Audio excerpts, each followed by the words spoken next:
The Browns media didn't see this coming. Nobody did. One quarterback walks into Cleveland with the weight of 1,000,000 doubters on his shoulders. And 3 days into Minicamp, the story changes fast. Nobody expected this from Shedeur Sanders. When the Browns entered Minicamp, most people thought the quarterback conversation was already over. Deshawn Watson was the veteran, the established name, the expected starter. But then Shedeur Sanders showed up, and suddenly coaches, reporters, and fans couldn't stop talking about him. Every practice seemed to create more buzz. Every rep seemed more important. And according to multiple reports, Shedeur's confidence, decision-making, and presence have been turning heads. Now here's the crazy part. The Browns may have entered Minicamp with one plan, but Shedeur Sanders might be forcing them to rethink everything. So, let me ask you, if training camp started tomorrow, who would you want as QB1? Shedeur Sanders, Deshawn Watson? And if you want the full breakdown of why this story is getting bigger every day, or he's acknowledging that Shedeur is in fact starting to gain a lead on Deshawn Watson. This is the insidiousness of the way the media does things. They will throw out the 6 months of Shedeur staying in Cleveland, Ohio. This nigga's a millionaire. And he stayed in Cleveland, Ohio. He could have gone to Colorado, Texas. He could have gone to Paris. He did go to Paris for a little bit. I mean, I don't blame him. They said he was a 5th-round fluke. They said the NFL stage would expose him.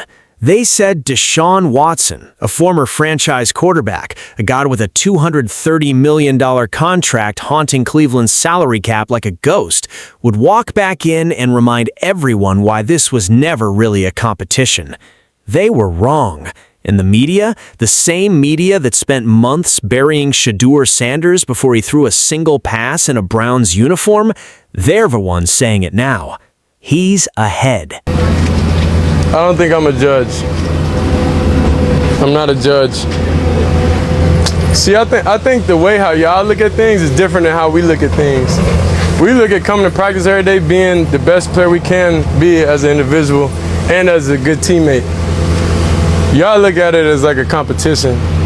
It's like that's not really nothing I'm just focused on. I'm focused on developing as a player, like doing everything, getting as comfortable as I can in the offense and the scheme, and playing with that confidence I had.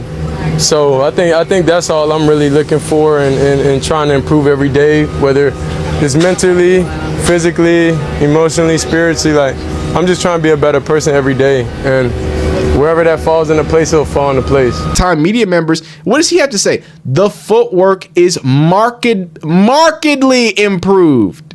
And to be honest with you, I think that has a lot to say about Kevin Stefanski and their staff, right? The fact that out the gate, multiple people are saying, wow, one offseason and the footwork is just that much better. So love to see that. Another media member, here's Felton Jones. I think he's actually in Cleveland. Shedeur is clearly ahead in the competition so far. This is June 9th. I think the QB1 will be named sooner than we think. That's what they saying, man. Let's rewind to where this all started, because context matters here. Shedeur Sanders didn't arrive in Cleveland as some celebrated top 5 pick getting the red carpet treatment. He fell hard. Draft night turned into one of the most uncomfortable moments in recent NFL history as round after round passed and the son of Deshawn Sanders sat there, waiting while the football world watched. Some laughed, some questioned whether the league was sending a message. He landed in Cleveland, 5th round, no guarantees, no promises. And then he did something most guys in that position don't do. He stayed. While other players scattered across the country in the offseason, vacations, appearances, the life that NFL money affords, Shedeur Sanders stayed in Cleveland, Ohio, and worked. Didn't go back to Colorado, didn't disappear to some training resort. He locked in, right there in the city that was supposed to humble him. That decision is about to matter more than anyone anticipated. Day 3 of Minicamp, final session before the team breaks for a month and heads into training camp. The cameras are rolling, the coaches are watching, the media members, the ones who've been at every single practice, tracking every snap, every rep, every footstep, they're standing on the sideline with their notepads and their honest eyes. And what they're seeing is making them uncomfortable in the best possible way. The footwork, that's the word that keeps coming up. Markedly improved. That's not a casual compliment in the NFL. Footwork is mechanics. Footwork is the thing that separates quarterbacks who look good in shorts from quarterbacks who hold up when a 265-pound defensive end is collapsing the pocket in January. When trained football minds, guys who have played it, coached it, studied it frame by frame, when those people start pointing at footwork improvement after one offseason, that's a real thing. Kevin Stefanski's system demanded that players fit into a mold. Todd Monken, he's building the offense around what his players actually do well. Casey Concepcion after the catch, Denzel Boston's length and catch radius, Quinn Ewers working in rhythm. It's a different philosophy, and for a quarterback still learning, still developing, still wiring those instincts, that philosophical shift is everything. In training camp again. Well, I think right through the first 2 days of mandatory minicamp, I think that's well said. So that you're getting more highs and lows that you're getting from Deshawn. You're getting those wow throws, but then you are getting some terrible throws, some terrible decisions where I don't think Shedeur has been as high, nor has he been as low. He's been fairly consistent. But one thing I always try to look at is I try to look at their footwork, see if they transfer their weight, try to look at the fundamentals of things, and you can see the improvement that Shedeur has made, not only over the course of last year, but even through early, OTAs into camp. He's making a ton of progression. Now here's where the tension lives, because Deshawn Watson is not going away quietly. He can't. The man is playing for his professional life. Every single rep he takes in practice is either evidence that he's still got it or confirmation that his body has betrayed everything he once was. He's working.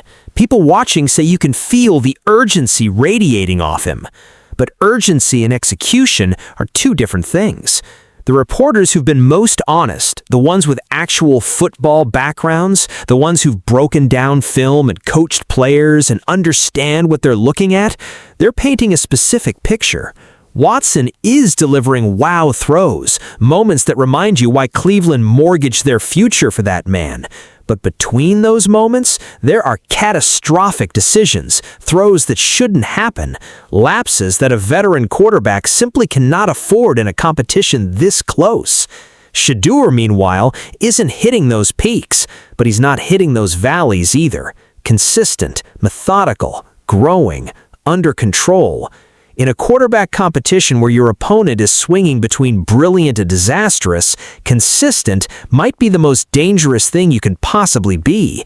One media member put it plainly, the QB1 announcement might come sooner than people think. Another said Shedeur is clearly ahead as of early June. The ESPN tracker, the guy who's been at every single practice, every OTA, every minicamp session, logging every meaningful snap, called day 3 the most efficient day either quarterback had shown all of minicamp. Both of them. But the through line, the story developing across all 3 days, belongs to Sanders. Then there's the film work, a scramble drill where Shedeur keeps the play alive, not panicking, not forcing, just reading, and finds Denzel Boston working back across the field. Purposeful, patient, intelligent football from a guy they said was too raw, too reliant on his dad's name, too unproven for this level. The coaches are noticing, the media is noticing, and some people, the ones who've spent months dismissing him, are starting to scramble for explanations. I wouldn't be surprised if Shedeur Sanders was falling behind Deshawn Watson. And at some point, there was a conversation, a very candid, frank conversation between Todd Monken and Shedeur Sanders about what he needs to do to take that job. And you have it in you. But you can't, it's not about just showing up on game day. You have to put in all the work. You have to do everything. And it's going to make you even better on game day. You think you're good now on game day when you're lackadaisical about your prep. Enter Mike Florio. This is where it gets revealing, when someone who has been vocally skeptical of Shedeur Sanders suddenly has to acknowledge that he's playing good football. Watch how they frame it. Watch the mental gymnastics. Because rather than simply saying the kid is improving, which is what the evidence shows, the narrative becomes Todd Monken must have had a come-to-Jesus talk with him. As if the only explanation for Shedeur Sanders playing well is that someone sat him down and told him to stop being lazy. Think about what that framing ignores. 6 months in Cleveland, staying in Ohio when he could have been anywhere. Every rep and every OTA, every drill, every day in that facility grinding through a system he's never played in, learning a new offense, earning trust from a coaching staff that didn't draft him. None of that enters the conversation. Instead, he must have needed a pep talk. That's the story certain voices want to tell. And the fact that they're now forced to acknowledge the improvement at all, while still finding a way to minimize it, says more about the agenda than the player. Here's what's real. Cleveland is heading into training camp with a quarterback competition that looks nothing like what people assumed it would. The veteran with the massive contract is fighting harder than expected, but showing cracks. The 5th-round pick, who wasn't supposed to be here, is doing exactly what you'd want from a young quarterback, eliminating the catastrophic mistakes, improving the fundamentals week over week, and making plays within the offense without forcing things that aren't there. The pads aren't on yet. Nothing is decided. Training camp will be a different beast entirely. Faster, more physical, higher stakes. The game situations will stress both of these quarterbacks in ways that shorts and helmets practice simply cannot. But momentum is real. Trajectory is real. And right now, the trajectory belongs to Shedeur Sanders.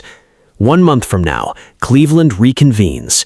The real work begins. And somewhere in that city, the one he chose to stay in when he could have gone anywhere, a quarterback is still preparing, still grinding, still answering every doubt with another rep.